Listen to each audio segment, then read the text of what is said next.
We are from Group 5, and my name is NISSA, and my name is HESTYLIA, and my name is DEVITA.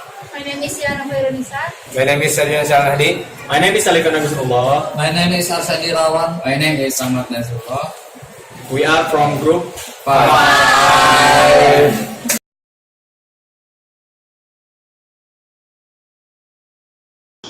Psycholinguistics, that means psychology of language, is the study of psychological and neurological factors that enable humans to acquire, use, comprehend, and produce language, due mainly to a lack of cohesive data on how human brain function.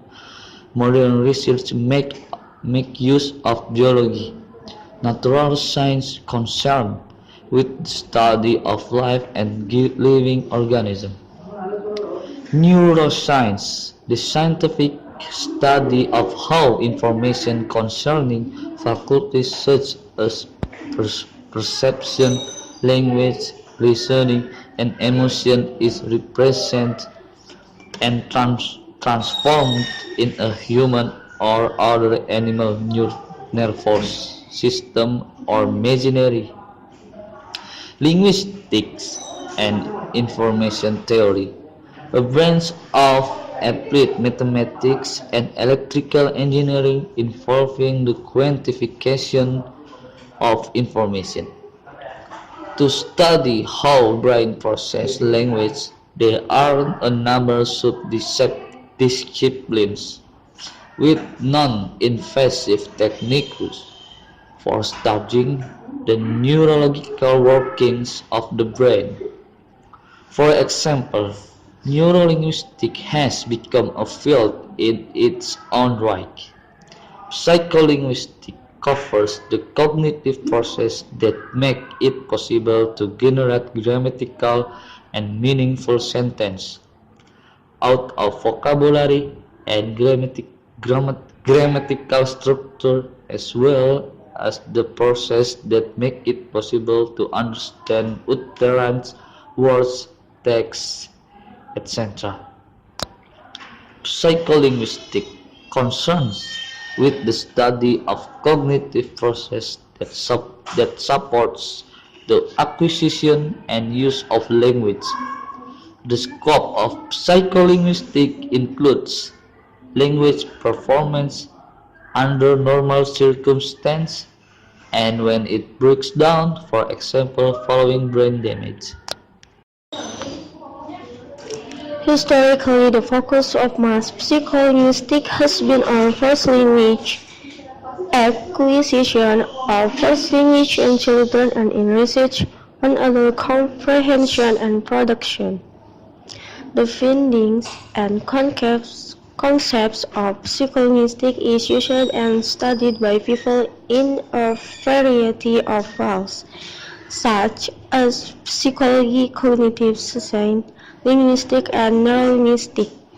There are several subdivisions within psycholinguistics that are based on the components that make up the language.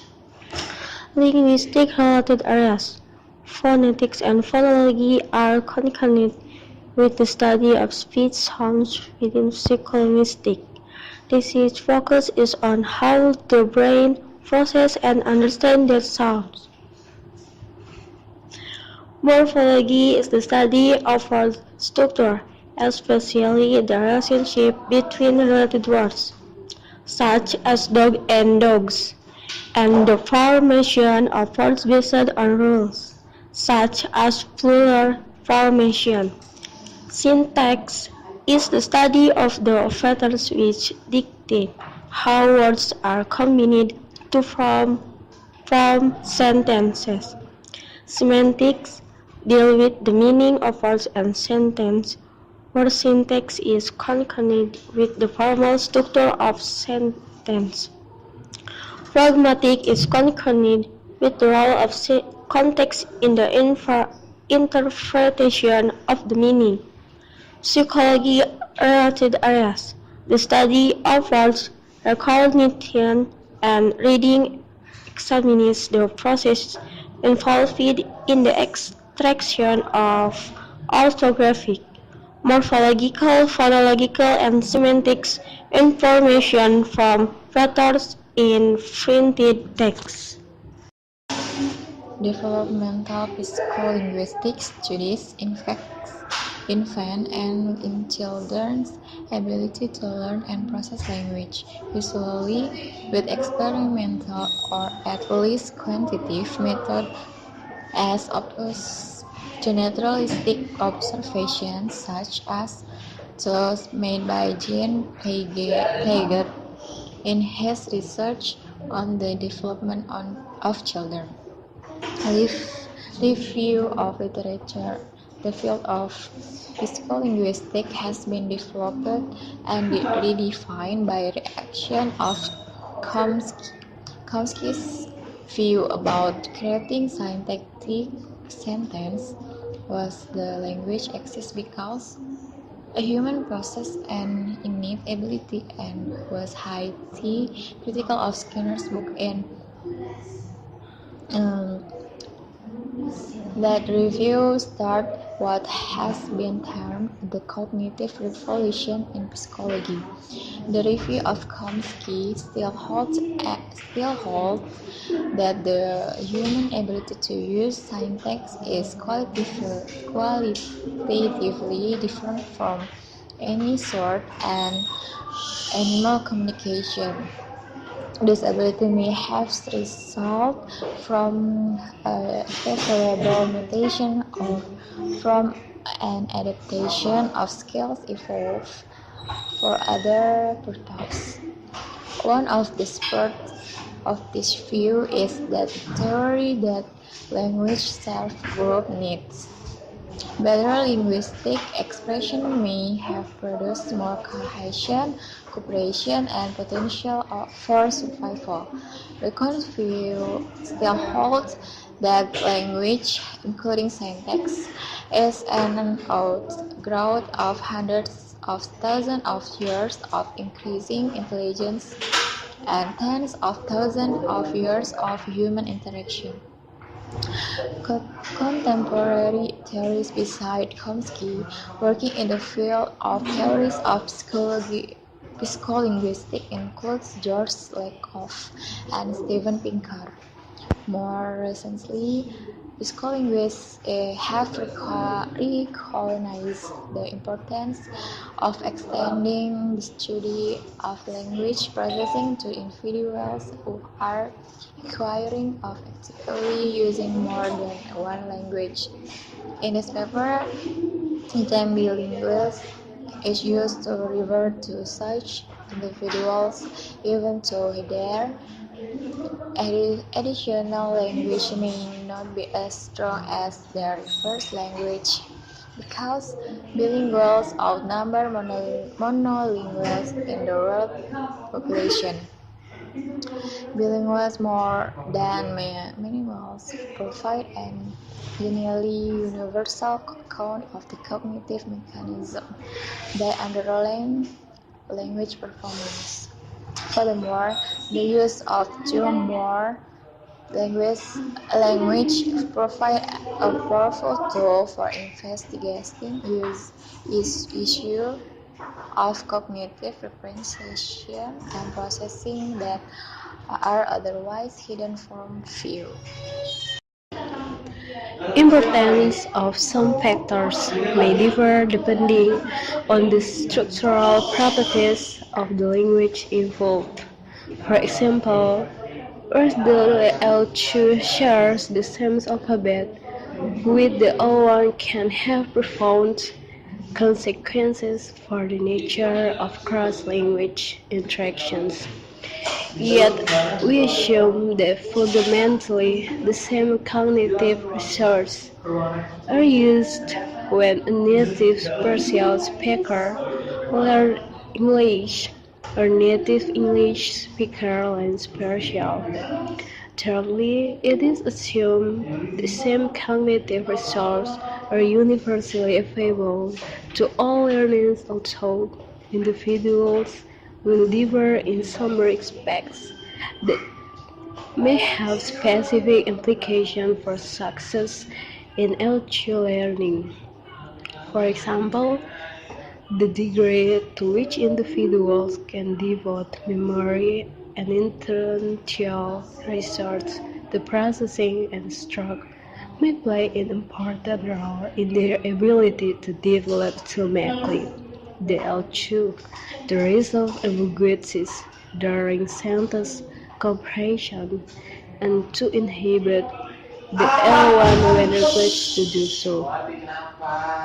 The study is outlined as follows. First, we focus on the way in which psycholinguistics construct cognitive models. They characterize the representations and process the underlying language performs. Due to which our review will be necessarily brief, our illustration is restricted to a model of language production.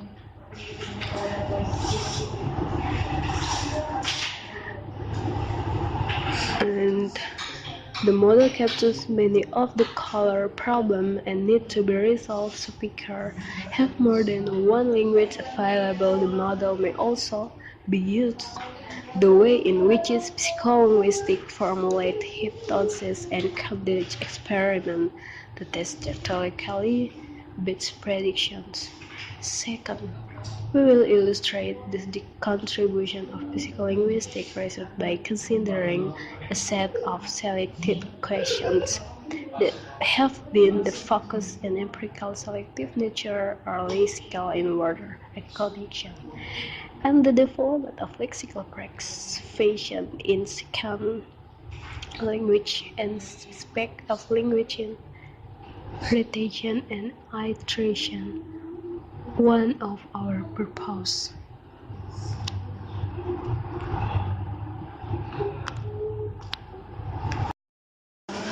Psycholinguistics currently represents a widely diverse field.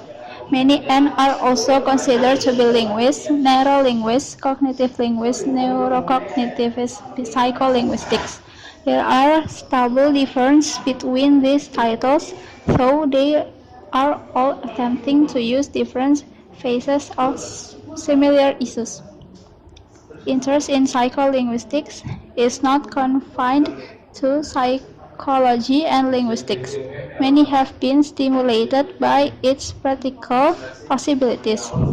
One thinks of medical applications to the diagnosis and treatment of a heterogeneous variety of language disorders, ranging from a simple stammering of the overwhelming complexities of aphasia. One thinks too of pedagogical applications of potential improvement in our methods for teaching reading and writing of second language. In psycholinguistic, principles were made sufficiently explicit. They could be applied to those technical concepts of the 20th century. In George A. Miller's view, the central task of psycholinguistics is to describe the psychological process that go on when people use sentences. As we mentioned, psycholinguistics is interdisciplinary. Hurley states that the main object of research of psycholinguistics is the study of cognitive process that underlines the comprehension and production of language and the way cultural environment interacts with these two. More detailed subsections of psycholinguistics describes the language abilities of infants as they acquire their first words and develop their first grammatical skills. The representations and excess of words in the mental lexicon. The representation of a process implicated in sentence processing and discourse comprehension, and finally, the manner